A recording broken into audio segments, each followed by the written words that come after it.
ಸುಮಾರು 150 ವರ್ಷದ ಇತಿಹಾಸ ಹೊಂದಿದ ಉಗಾರ್ ಖುರ್ದ್ ಪಟ್ಟಣದ ಶ್ರೀ ಕೃಷ್ಣವೇಣಿ ದೇವಿಯ ಜಾತ್ರಾ ಮಹೋತ್ಸವಕ್ಕೆ ಅದ್ದೂರಿಯಾಗಿ ಚಾಲನೆ ದೊರಕಿತು. ಜಾತ್ರಾ ಮಹೋತ್ಸವದ ಅಂಗವಾಗಿ ಕೃಷ್ಣಾ ನದಿಯಲ್ಲಿ ಉತ್ಸವ ಮೂರ್ತಿಗೆ ಅಭಿಷೇಕ ನೆರವೇರಿಸುವ ಮುಖಾಂತರ ಪಲ್ಲಕ್ಕಿಯನ್ನು ಗ್ರಾಮದ ಪ್ರದಕ್ಷಿಣೆ ಮಾಡಲಾಯಿತು.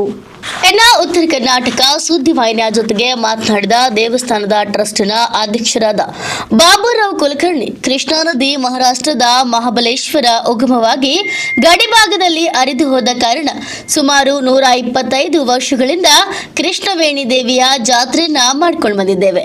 ಜಾತ್ರೆಯ ನಿಮಿತ್ತ 5 ದಿನಗಳ ಕಾಲ ಕೀರ್ತನೆ, ಭಜನೆ, ಅರಿಶಿನ ಕುಂಕುಮ ಹಾಗೂ ಮಹಾಪ್ರಸಾದ ಕಾರ್ಯಕ್ರಮಗಳು ಏರ್ಪಡಿಸಲಾಗಿದೆ ಅಂತ ತಿಳಿಸಿದರು. ಎನ್ಐ ಸಮಯದಲ್ಲಿ ಉಪಾಧ್ಯಕ್ಷ ಪ್ರಾಣೇಶ್ ಕುಲಕರ್ಣಿ, ಸತೀಶ್ ನಾಯ್ಕ, ರಾಘವೇಂದ್ರ ಪಾಟೀಲ್, ಶ್ರೀನಿವಾಸ್ ಕುಲಕರ್ಣಿ, ಸತೀಶ್ ನಾಯ್ಕ್, ವಿನಯ್ ಗಲಗಲೆ, ನಾಗನಾಥ್, ಚಿಂತಾಮಣಿ ಜೋಶಿ, ಮೋಹನ್ ದೇಶಿಂಗೆ, ರಾಘವೇಂದ್ರ ದೇಶಪಾಂಡೆ ಸೇರಿದಂತೆ ಭಕ್ತಾದಿಗಳು ಗ್ರಾಮಸ್ಥರು ಕಾರ್ಯಕ್ರಮದಲ್ಲಿ ಭಾಗಿಯಾಗಿದ್ದರು. ಕೃಷ್ಣಾ ನದಿ ಏನೈತಿ ಮಹಾಬಲೇಶ್ವರದಲ್ಲಿ ಹೋಮಾಗಿ ಇದು ಅರಬ್ಬಿ ಸಮುದ್ರಕ್ಕೆ ಹೋಗಿ ಕೂಡಿದ್ದೈತಿ.